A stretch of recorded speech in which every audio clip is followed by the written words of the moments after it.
चौरी चौरा के महान लोगन का स्वागत करत बाटी और आप सबई के नमन करन बाटी। मरने की नौबत तो नहीं है, लेकिन देश के लिए जीने का संकल्प जरूर लें।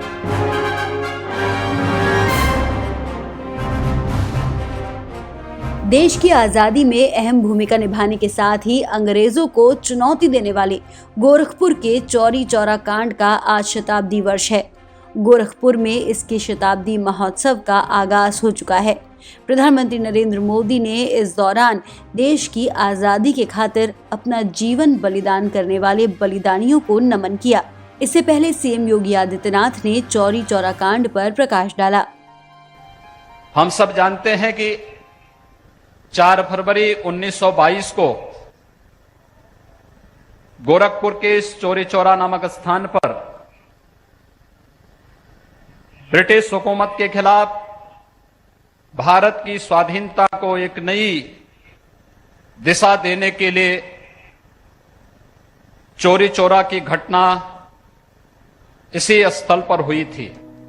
प्रधानमंत्री नरेंद्र मोदी ने कार्यक्रम को ऑनलाइन संबोधित करते हुए चौरी चौरा के बलिदानियों को प्रणाम किया और श्रद्धांजलि अर्पित की।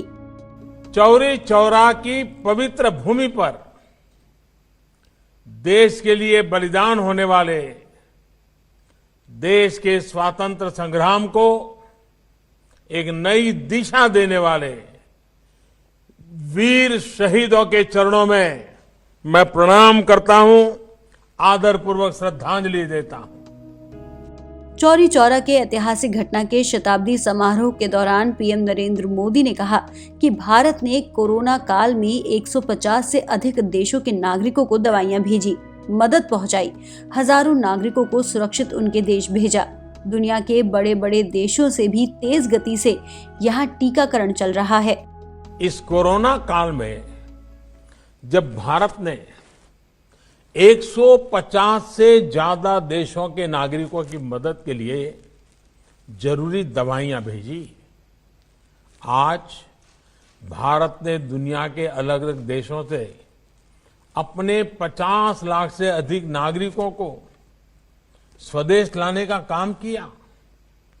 जब भारत ने अनेकों देशों के हजारों नागरिकों को सुरक्षित उनके देश भेजा, जब आज भारत खुद कोरोना की वैक्सीन बना रहा है, दुनिया के बड़े बड़े देशों से भी तेज गति से टीकाकरण कर रहा है, जब भारत मानव जीवन की रक्षा को ध्यान में रखते हुए दुनिया भर को वैक्सीन पहुंचा रहा है, दे रहा है, तो हमारे स्वतंत्रता सेनानियों को जहां भी उनकी आत्मा होगी जरूर गर्व महसूस होता होगा। उन्होंने कहा कि कोरोना काल में देश के सामने जो चुनौतियां आई हैं, उनके समाधान को बजट नई तेजी देने वाला है।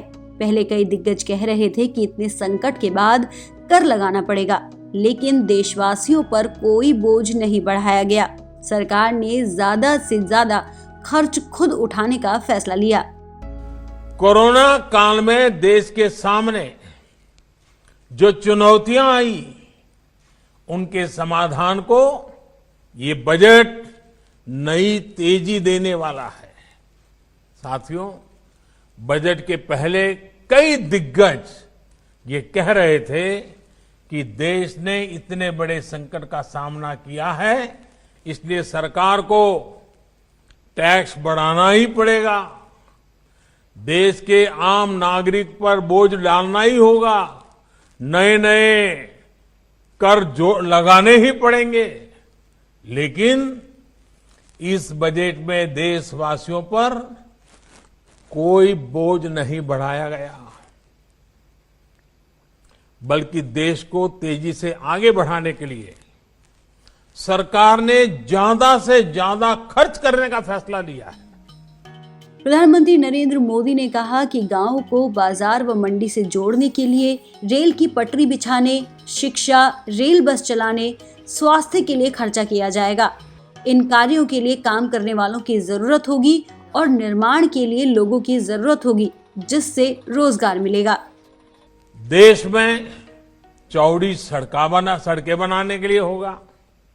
ये खर्च आपके गांव को शहरों से, बाजार से, मंडियों से जोड़ने के लिए होगा।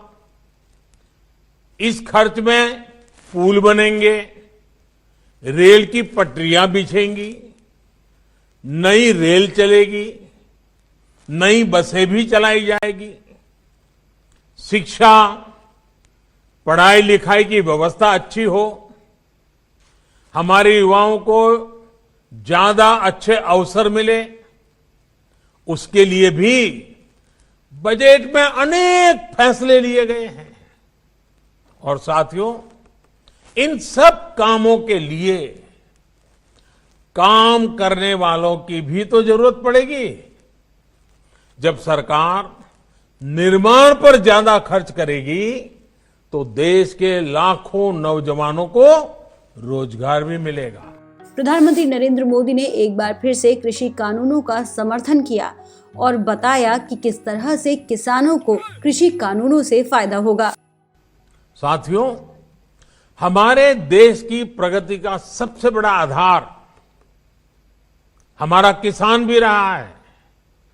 चौरी चौरा के संग्राम में तो किसानों की बहुत बड़ी भूमिका थी।